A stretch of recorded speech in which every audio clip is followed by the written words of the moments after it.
We are up on what we call the hill, right off of Shady Grove Road, with Fleet Service Director Greg Spees. Welcome, Greg. Good morning, Terry. And you're about to get an inside look on a department that you often don't hear much about. That's because most of the services that it provides are internal, right, Greg? That's correct. 90% of our services are internal. Well, let's start off with a little bit about you, since people don't see your face very often. How long have you been with the city? Well, I started in November of 1989, so I've been with the city 26 years now.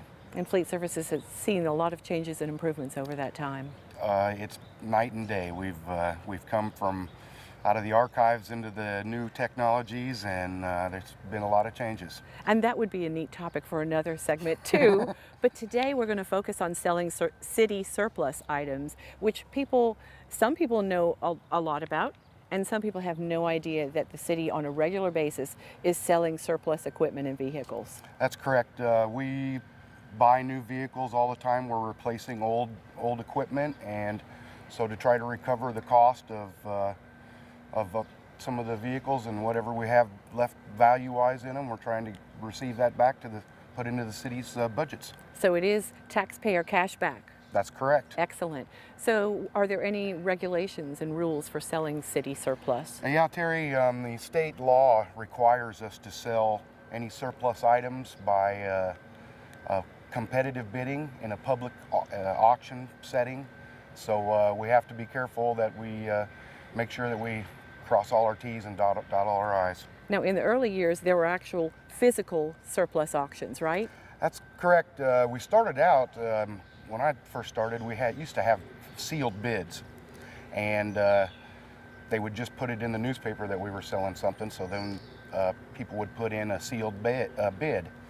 After that, we tried out live auctions. We did that for a number of years and had some pretty good luck with live auctions, but it wasn't very efficient because we had to hold the equipment or vehicles, whatever it was, for a year to compile enough to have an auction. And we might get 100 people or so to come to an auction. So anyway, that's brought us up to this point where we started doing internet auctions. So what is the current process then for selling a city surplus item via the internet? Well, of course, we have a lot of paperwork that we have to do and documentation of everything. It starts out with a property transfer request. The department that owns the piece of property gives us a PTR, we call it, property transfer request, and that gives us authorization to begin the sale process.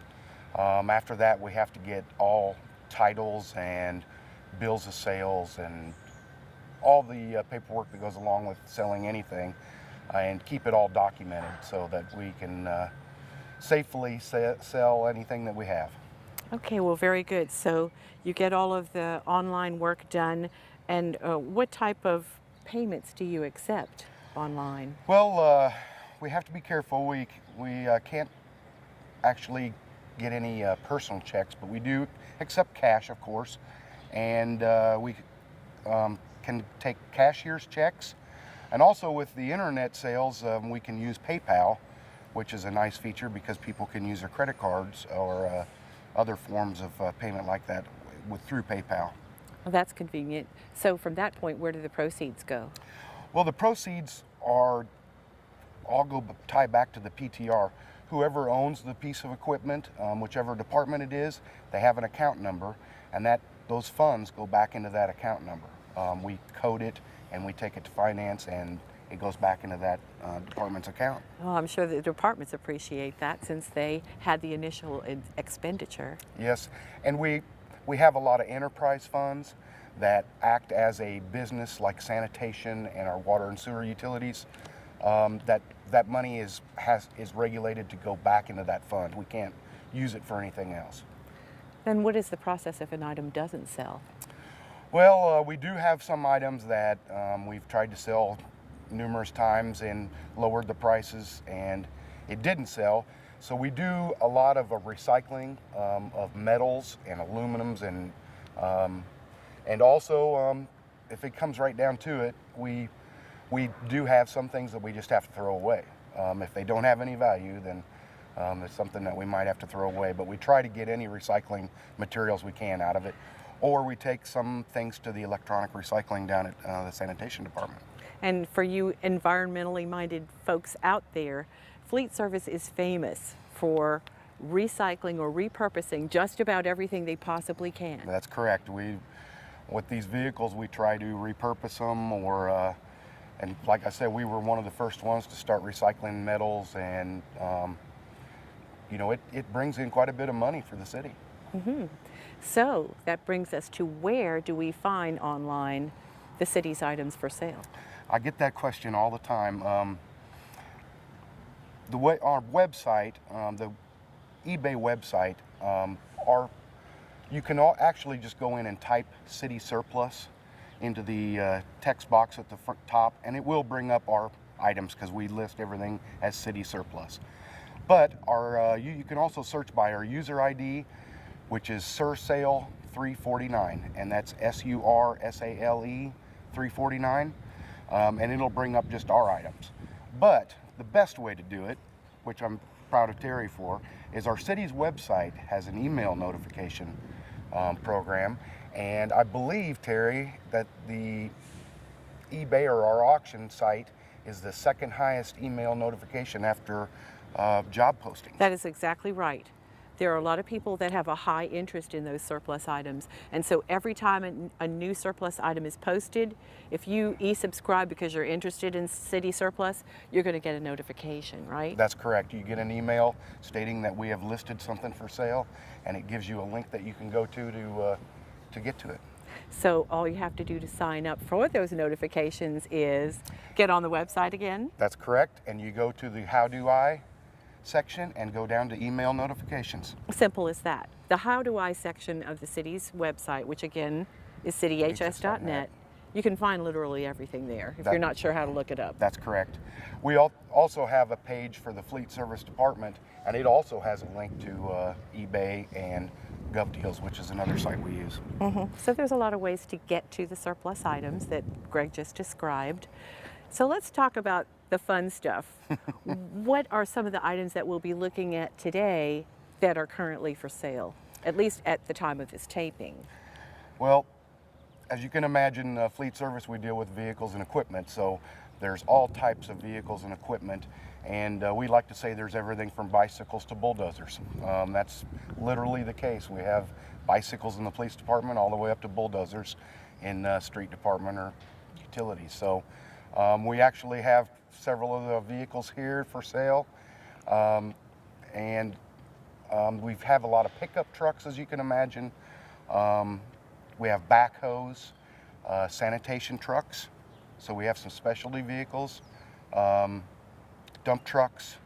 Like I say, it's about everything you can think of as far as vehicles are concerned, but we also get into selling computer equipment, anything that you can imagine that the city would use that still has a residual value at the end of its life. We try to sell it on eBay. I'm sure there's probably some interesting stories about the people that pick up some of your more unusual items.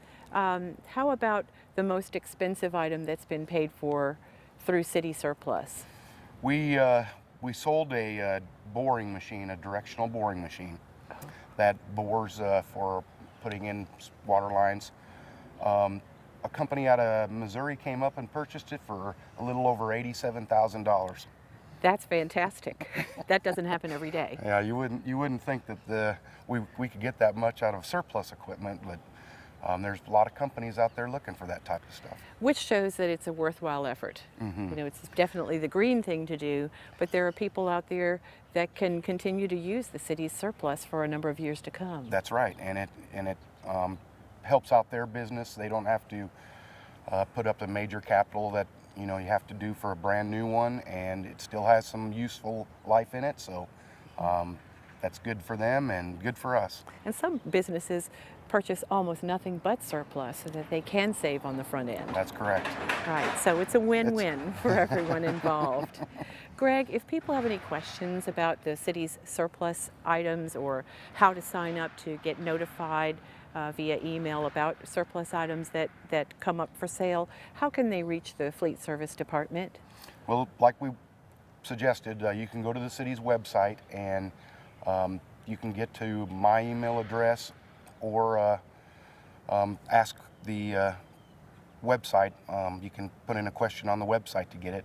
It also has our telephone number, which is 321-6950, and that's also on the website. So the website's a huge benefit that we can all use, and it'll get you right to us, where you can either call us or email us any questions you have. Greg, thanks so much for explaining us the ABCs of city surplus sale, and definitely check it out. Get online and find out what items that the city has for sale. Pass on the good word to other people that you know, particularly business owners that might benefit from this service that Fleet Service provides. Thanks again for joining us, Greg. Terry, thank you. And next week we'll bring you more city news.